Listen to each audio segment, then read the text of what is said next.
My name is Burke Hedges, author of the best-selling book, The Parable of the Pipeline. I open my book with a story about Pablo and Bruno, who take two very different paths in their quest for financial independence. What you're about to see is the delightful animated story of their adventure. So, sit back, relax, and enjoy the life-changing lessons in The Parable of the Pipeline.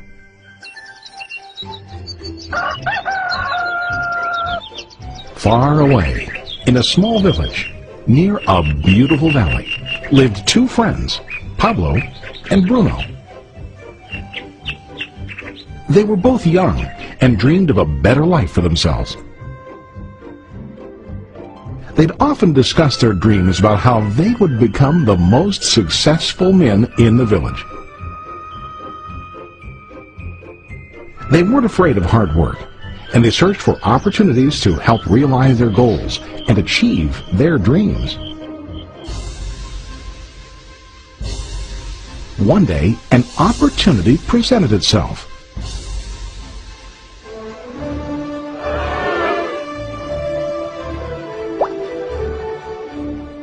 The mayor of the village decided to hire two people to bring water from a spring up on the mountain, across the valley, back down to the village. They were to be paid based on the amount of water delivered to the village.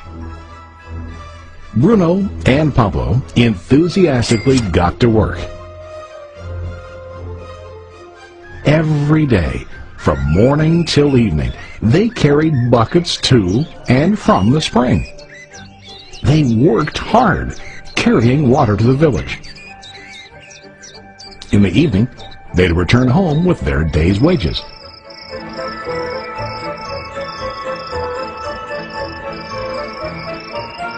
Bruno was satisfied with his work and the money he earned. He was sure that with this work he could achieve his dreams. Bruno thought that to increase his wages he could use bigger buckets to bring more water each trip. He believed with a larger income he would soon be able to buy a cow and the house that he dreamed about.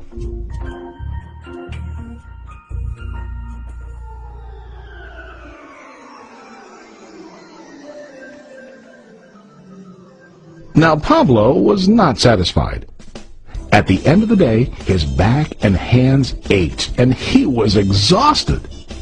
He was looking for an easier way to earn more. One day an idea occurred to Pablo. He imagined building a pipeline to deliver the water from the mountain spring to the village. With this pipeline, he could get more water to the village without carrying buckets back and forth from the spring to the village. Soon, he got very excited about his idea and began to plan. Pablo, of course, shared his idea with his friend Bruno and asked him to join with him to work on and help build the pipeline. Bruno thought the idea was crazy. All Bruno could think about was what his money could buy today and how to get it quicker. He felt that building a pipeline would slow him down and delay him in achieving his goals. Instead, Bruno got bigger buckets and went more often back and forth, fetching water. He was sure that with this method, he could make more money. Pablo decided to build the pipeline on his own. He understood that it would not be easy to build, and it would take time to complete the pipeline. Pablo knew that it could take several years to finish, but he set his mind on his goal. Every day he worked and carried water like before. But on weekends and during his spare time, he worked hard to dig in the rocky soil and build his pipeline. In the first month, there was little to show for his work.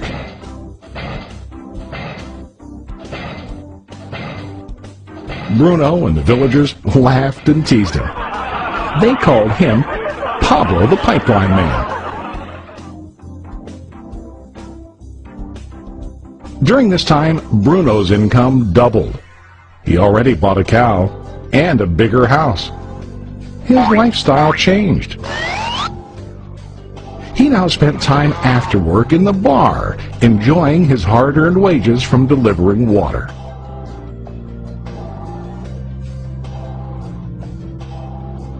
What Bruno didn't realize was that his body was starting to stoop from carrying heavy buckets every day.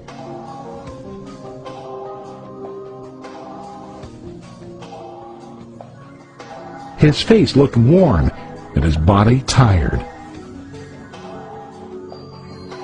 Soon, he began to carry less and less water due to the wear and tear on his body.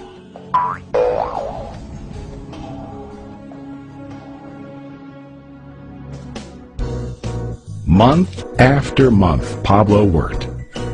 Soon a year passed, and then a second year. Finally, Pablo finished his pipeline. He now used his pipeline to deliver water to the village instead of carrying buckets.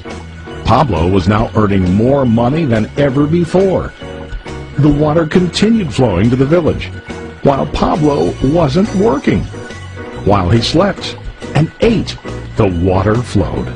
Pablo was happy and proud of his insight, persistence, and hard work. Now his income flowed as long as the water flowed through his pipeline.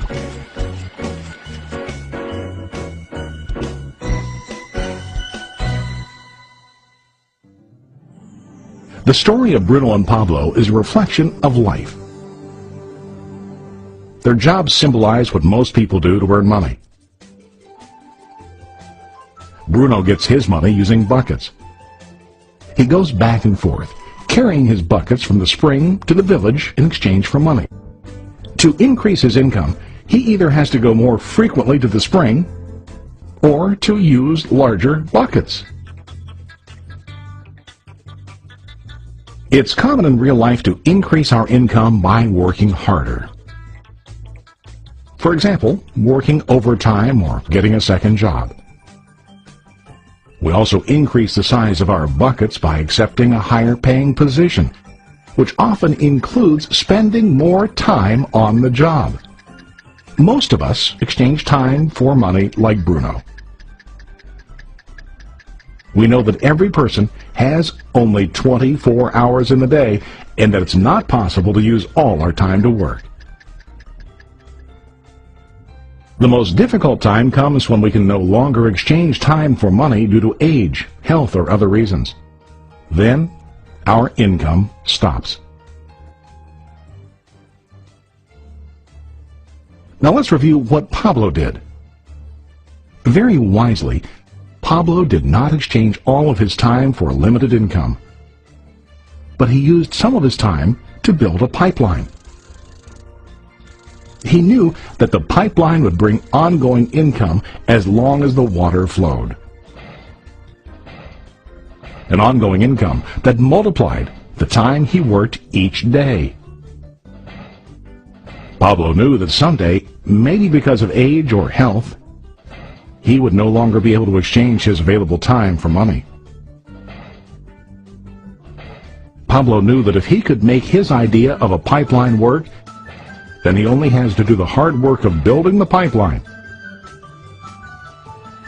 After the pipeline was completed, Pablo was able to monitor and maintain the flow of water to ensure that his income will continue. Pablo has shown us that to earn an income, we don't always have to directly exchange time for money. There really are better ways. How about you? Are you still like Bruno, who directly exchanges time for money? Or do you want to be like Pablo, building and maintaining a pipeline for ongoing income? If you are interested in the idea of building your own pipeline, contact the person who lent you this presentation. You can start building your pipeline today.